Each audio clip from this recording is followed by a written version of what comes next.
Bagong lahat, preview muna para sa paparating na season, Boston Celtics Edition. Sa nakaraang 10 taon, ang nakagawa lang so far na nasa 4 na conference finals outside kina LeBron at Steph ay ang Boston. Andun si Jaylen Brown na merong 5, si Jason Tatum naman merong 4. Meron din silang isang finals appearance.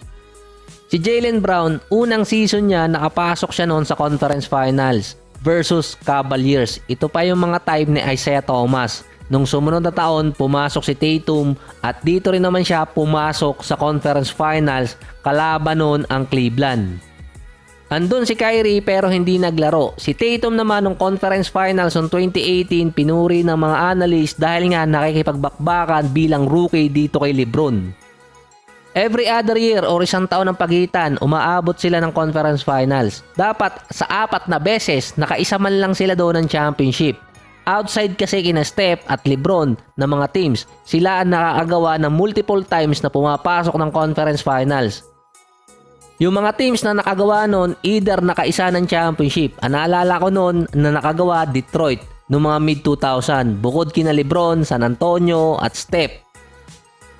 Sa papasok na season, nagpalakas ulit ang Boston. Nasa kanila si Porzingis at si Drew Holiday. 3 core players ng Boston ay below 30 years old pa. Kaya pa nila ng at least 3 taon. Si Holiday merong pang mapipiga sa kanya sa regular season. Yung first 5 nila at yung additional na 2 pa, okay din sa lineup ng Boston. Yun nga lang mga susunod ang hindi pa alam kung paano ay tatakbo ng kanilang regular season. Iba kasi ang Celtics kung ikukumpara mo sa team ng tulad ng Suns. Meron silang big 3 pero alam mo nang si Kevin Durant ang first option dun.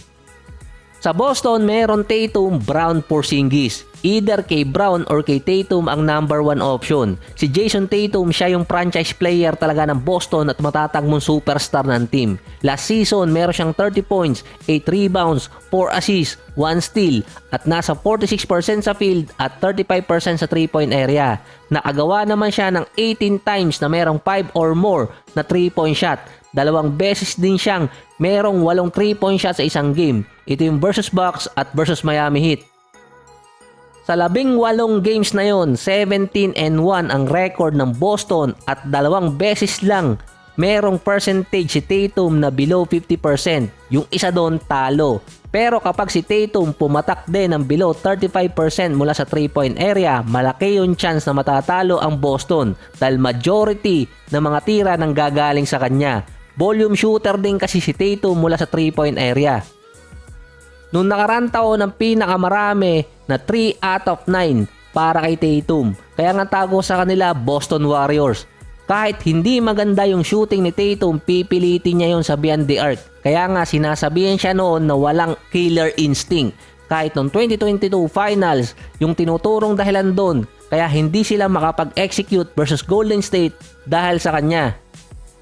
Baka sabihin naman sa comment section, anong sinasabi mong walang instinct si Tatum? Sinabi na kasi din yun ni Paul Pierce dati na bago pa lang maglaro si Tatum sa Boston. Sinabi na rin yun ni Tatum dati na wala siyang katulad ng kina Isaiah Thomas at Kobe. Yung 2017 team ng Celtics, walang superstar doon. Si IT, consider mo na all-star, wala sa level ng superstar. Ang second leading scorer no ng Boston, si Avery Bradley. Ang third, si Horford. Ang ika-4, si Jay Crowder. Nakapag-manage pa noon ang Boston ng first place dito sa Eastern Conference. Ang Celtics din umabot pa ng East Finals, yun nga lang minama ni LeBron. Kapag natatalo ang Boston, yung killer instinct ni Tatum ang binabalikan ng mga analyst at kahit yung dating mga player na analyst na rin ngayon. Sinabi rin naman ni Tatum na leader siya, andon. Yung vibes niya kay Jaylen Brown, andon. Yung instinct, work in progress pa rin. Kung pagkukumparahin mo si Tatum at si Luka, sasabihin nyo Tatum na lang kasi nga mareklamo si Luka. Hindi matured, sabi nga ni Jason Kidd. Pero mas may instinct itong si Luka kumpara kay Tatum lalo na noong 2022. Iba nga lang ngayon dahil yung bago niyang kasama sa team merong ego. Si Tatum nilalagay bilang next phase ng NBA. Sabihin natin candidate. Wala pa rin naman siyang championship pero at least multiple times sa conference finals at nakapasok na rin naman sa finals. Parang LeBron dati, nakakapasok sa playoffs, number 1 team sa regular season pero kinakapos naman sa postseason dahil na rin sa kakabuhat.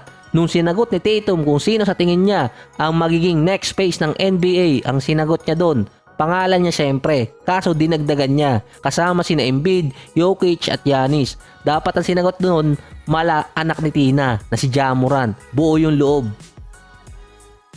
Si Ja Morant, alam niya kasi kung paano tumatakbo yung media, alam din niya yung sasagot niya para talaga habulin din siya or lagi siyang laman ng mga balita. Yun nga lang nasobrahan.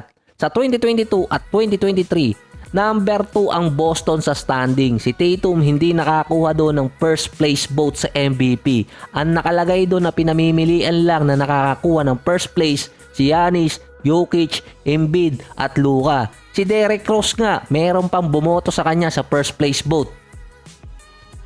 Yung isa pa, yung komento ni JJ Redick, redundant si Tatum at si Brown. Parehas naman silang star ng Celtics. Mula nang pumasok ng NBA, nakakapasok pa rin ng conference finals. Hindi ko na mabilang kung ilang beses ko sinabi yon. Dapat nakasecure na din sila ng championship. Halos parehas din sila ng skill set. Pero si Brown yung merong instinct na sinasabi nila. Kapag ando si Tatum, napuputol yung kay Brown dahil ibabalik niya ulit kay Tatum sa susunod na game. Yung palitan din, hindi katulad dun sa iba. Magte-take over sa next game si Tatum, tapos susunod si Brown. Kapag maganda yung nilaro ni Brown, ibabalik niya ulit kay Tatum yun. Kahit pa mag-struggle noon si Jason Tatum, si Brown kasi talaga yung merong instinct na sinasabi ng ibang mga analyst. Kaya dati ni-request ngang i-trade si Jaylen Brown at si Tatum yung matira doon. Ngayon naman, meron silang veteran point guard si Holiday. So nabago niya yung Milwaukee Bucks dati. Si Porzingis andyan pa rin. Ang kailangan lang naman kay Porzingis makalaro talaga ng buong season hanggang dulo ng playoffs nang walang malalang injury. Si Holiday kung magti-take over, alam niya kung paano hahatiin yung load kay Tatum at kay Brown. At yung instinct na dati pang sinasabi ng ibang mga analyst dito kay Tatum ay kung magkakaroon na nga ba siya ngayong taon. Kahit merong mga nawala sa Celtics dahil nga sa mga trade, nung nakarang taon naman ay kasama sila sa top 3 na may pinakamaraming 3-point shot kada game. Andun din sa linya na yon ng Bucks at Golden State. So lumalaban din doon ang Minnesota. Sa 6 na players pa lang ng Celtics ngayon, meron agad silang total average na 64.8 attempts mula sa beyond the arc. Dahil yon sa pagkaka-add ni Porzingis at ni Holiday. Merong kailangan magbawas ng attempts doon sa pagitan ni Brown, Tatum, Porzingis at Holiday. Ang worst shooter mula sa 3-point area sa first 5 nila. At isama natin si Horford at si Derrick White, si Tatum at si Brown. Nasa 35% and below sila. Ang pinaka-best shooter pa ng Celtics mula sa 3-point area, si Al Horford. Doon papasok si Holiday bilang point guard para evenly ma-distribute yung plays para sa tatlo nilang star player. Kumbaga, advantage na sa kanila dahil meron silang big na kaya sa loob, labas, may depensa pa. Dalawa pa yon, si Horford at itong si Porzingis. So yan muna at hindi ko alam kung paano tatapusin ang episode na to. Kaya ganito na lang, bigla na lang mawawala.